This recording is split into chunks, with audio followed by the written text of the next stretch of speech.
Hi, I am back to restart my 30 days of transformation. So I got very sick. I picked up this respiratory virus that seems to be going around, and I was flat on my back for more than a week. And I'm still tired, but I'm slowly coming back out of it. It's been almost 2 weeks now. So I was thinking, wow, I was in the middle of this 30-day challenge about creating better resilience and mental health. And then I got, right in the middle of it, I got thrown for a loop. And I thought, it's so fascinating to be in the middle of this and then to really have my own resilience challenge, physical resilience challenge. And it made me, I have spent many hours thinking about resilience, what it means to bounce back, what it means to be able to take things in your life, as they come, and be able to make meaning out of them and shift them and transform them.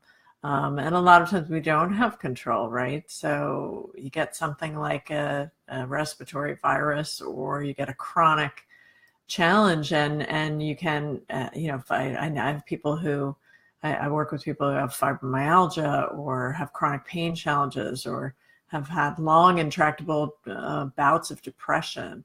How do you bounce back from that stuff?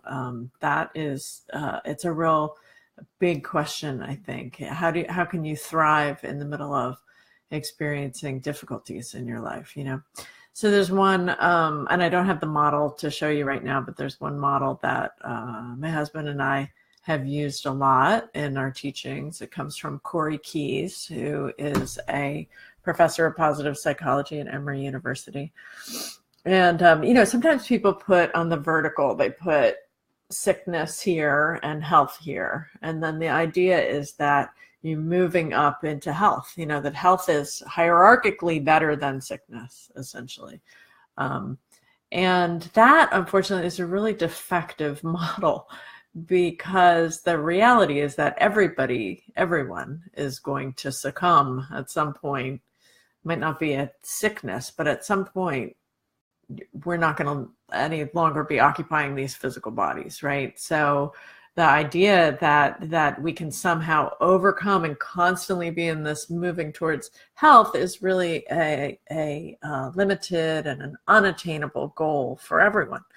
I worked in hospice for 5 years, and during that time, people who work in hospice have all sorts of jokes because you're trying to get through, And one of our jokes was, life is a terminal illness. I mean, everybody is going to succumb at some point and leave their physical body. So putting health down here health up here and illness down here is a really ineffective model. And what Corey Keyes does is he flips it this way. So you have health over here and illness over here.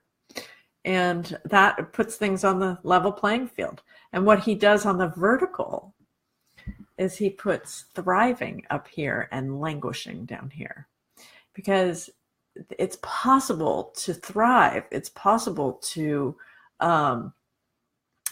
be able to actualize and to be happy even in the midst of adversity. And that's what I think is really where resilience is something that we really have to rethink. It's not just about being healthy. Anybody can get sick. I was telling my sister that I was sick. We were talking on the phone, and I was like, "Oh, I'm in the middle of this 30-day challenge thing, but I'm sick." And she said, "Well, don't tell anyone," And I thought, well, it's just so ridiculous. I don't want to hide the fact that I'm a human being, and so what if I'm a health professional? Even more so, it helps to give me empathy. She understood at the end of the conversation, but it helps to give me empathy to be able to understand what people go through, and that we often have very limited control over these things. We like to think we're in control. We like to think, I did the right thing. I eat the healthy diet. I do yoga. I don't use drugs and alcohol.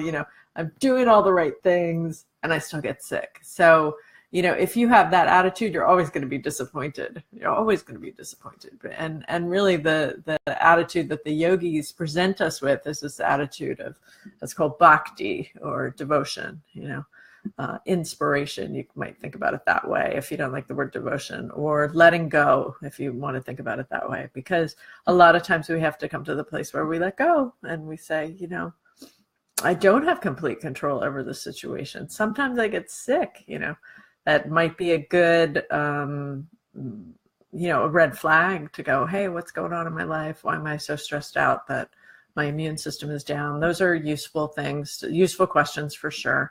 But it's not the, you know, it's not the, it certainly is an erroneous attitude, an insufficient attitude to think you're going to conquer everything all the time. And rather the useful attitude, the important attitude, the helpful attitude is one of self-compassion, of self-understanding, of being able to back off and take time for self-care. Those are the things that are really going to make important changes in your life and help you to move towards resilience and thriving. So I thought I'd start all over again. I'm going to repeat some of the things that I talked about the first time I started the series, but there'll be other things too, in as part of it.